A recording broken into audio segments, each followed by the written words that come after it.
नमस्कार दोस्तों, मेरे चैनल भक्ति भाव टीवी में आपका स्वागत है। तो दोस्तों, जैसा कि आपको पता है कि आज से नवरात्रों की शुरुआत हो गई है। तो दोस्तों, मेरी वीडियो में जानते हैं कि नवरात्र क्यों और कैसे मनाए जाते हैं। नवरात्रों के पीछे की पौराणिक कहानियों जानेंगे कि कैसे नवरात्रों में देवियों की पूजा पूरे विधि विधान से करनी चाहिए। नवरात्र अथवा नवरात्रि हिंदुओं का एक प्रमुख पर्व है। नवरात्र एक संस्कृत शब्द है जिसका अर्थ होता है 9 रातों का समय। इन 9 रातों और 10 दिनों के दौरान शक्ति देवी की पूजा की जाती है। साल में 4 बार नवरात्रि आते हैं, माघ, चैत्र, आषाढ़ और अश्विन। इनमें से माघ और आषाढ़ में आने वाले नवरात्रि को गुप्त नवरात्रि कहा जाता है। यह चंद्र आधारित हिंदू महीनों में चैत्र, माघ, आषाढ़ और अश्विन प्रतिपदा से नवमी तक मनाया जाता है। चैत्र मास में वासंतिक अथवा वासंतीय और दूसरा आश्विन मास में शारदीय नवरात्र, माघ और आषाढ़ मास की नवरात्रि गुप्त नवरात्रि होती हैं। शारदीय नवरात्र का समापन दशहरा को दुर्गा प्रतिमा के विसर्जन के रूप में होता है। गौर से देखें तो नवरात्रि में 3-3 माह का अंतर होता है।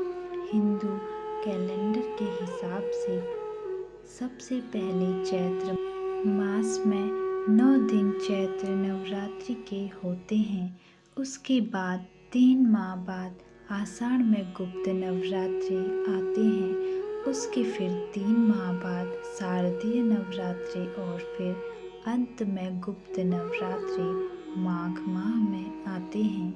नवरात्र भारत के विभिन्न भागों में अलग ढंग से मनाया जाता है।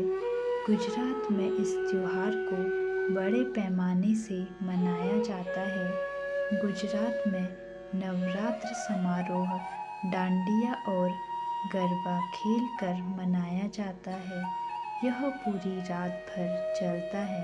देवी के सम्मान में भक्ति प्रदर्शन के रूप में गरबा आरती से पहले किया जाता है और डांडिया समारोह उसके बाद। पश्चिम बंगाल के राज्य में बंगालियों के मुख्य त्योहारों में दुर्गा पूजा बंगाली कैलेंडर में सबसे अलंकृत रूप में उभरा है। महत्व: नवरात्र उत्सव देवी अम्बा का प्रतिनिधित्व है। वसंत की शुरुआत और शरद ऋतु की शुरुआत जलवायु और सूरज के प्रभावों का महत्वपूर्ण संगम माना जाता है। ये 2 समय में माँ दुर्गा की पूजा के लिए पवित्र अवसर माना जाता है। त्योहार की तिथियाँ चंद्र कैलेंडर के अनुसार निर्धारित होती हैं। नवरात्र पर्व माँ दुर्गा की अवधारणा, भक्ति और परमात्मा की शक्ति, उदात्त परम रचनात्मक ऊर्जा की पूजा का सबसे शुभ और अनोखा अवधि माना जाता है। यह पूजा वैदिक युग से पहले प्रागैतिहासिक काल से चला आ रहा है। ऋषि के वैदिक युग के बाद से नवरात्र के दौरान की भक्ति प्रथाओं में से मुख्य रूप गायत्री साधना का है। नवरात्र में देवी के शक्तिपीठ और सिद्धपीठों पर भारी मेले लगते हैं। माता के सभी शक्तिपीठों का महत्व अलग अलग है, लेकिन माता का स्वरूप एक ही है। कहीं पर जम्मू कटरा के पास वैष्णो देवी बन जाती है तो कहीं पर चामुंडा रूप में पूजी जाती हैं।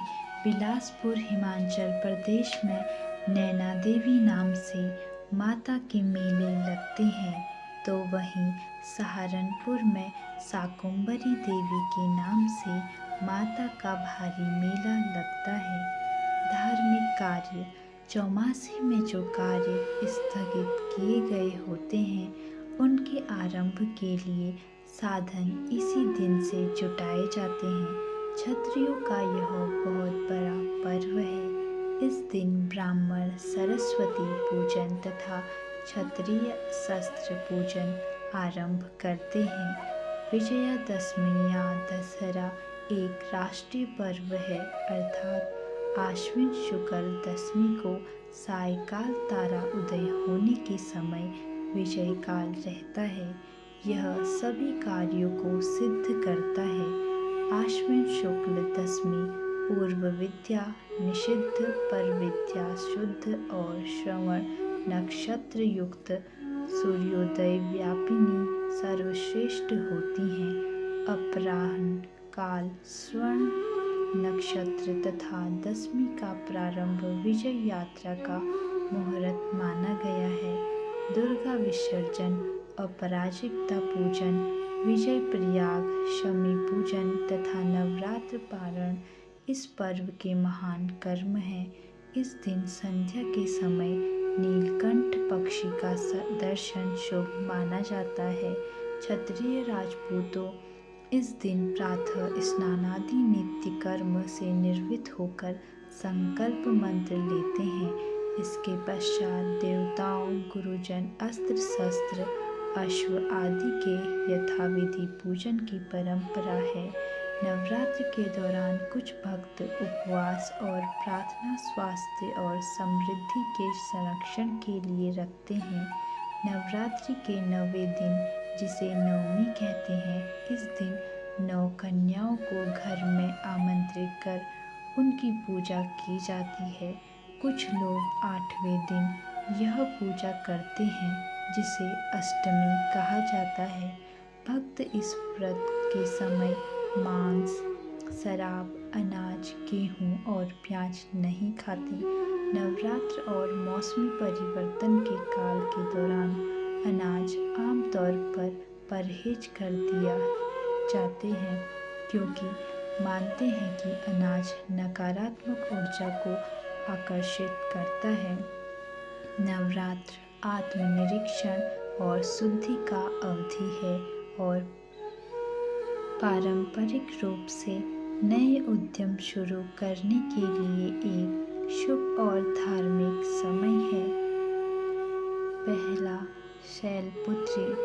शैलपुत्री करती हैं जीवों की रक्षा।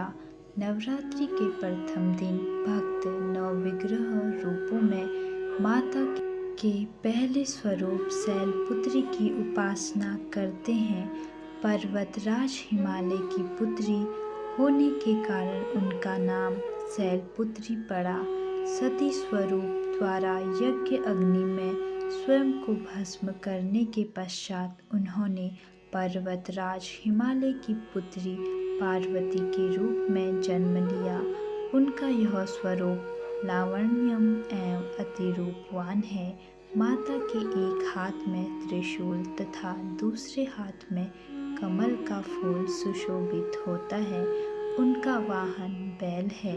भगवान शंकर की भांति वे भी पर्वतों पर निवास करती हैं। प्रत्येक प्राणी में उनका स्थान नाभि चक्र से नीचे स्थित मूलाधार चक्र में है। यही वह स्थान है जहाँ उनकी शक्ति कुंडलिनी के रूप में विराजमान रहती हैं। नवरात्रि के पहले दिन उनकी उपासना में योगी एवं साधक अपने मन को मूलाधार चक्र में स्थित करते हैं, क्योंकि इस स्थान से योग साधना का प्रारंभ होता है। माता शैलपुत्री अपने साधकों को साधना में लीन होने की शक्ति, साहस एवं बल प्रदान करती हैं, साथ ही आरोग्य का वरदान भी देती हैं। नवरात्र के पहले दिन जो भक्त सच्ची भक्ति उपासना द्वारा उनके इस स्वरूप को जागृत करता है, माता उसका निसंदेह कल्याण करती है।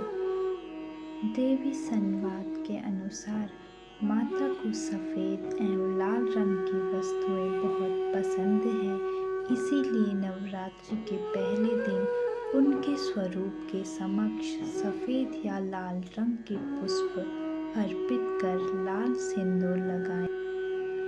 दूध से बने पकवान का भोग लगाने से माता भक्तों से प्रसन्न होकर उनकी मनोकामना पूरी करती है। साथ ही भक्तों के घर की दरिद्रता को दूर करके उनके परिवार के सभी सदस्यों को रोग मुक्त कर देती हैं। भक्त को संशय रहित होकर माता का पूजन करना चाहिए। तो दोस्तों, कैसी लगी आपको यह जानकारी कमेंट करके ज़रूर बताएं और ऐसी ही बहुत सारी कहानियों, कथाओं और जानकारियों को सुनने के लिए मेरे चैनल को सब्सक्राइब करें। धन्यवाद।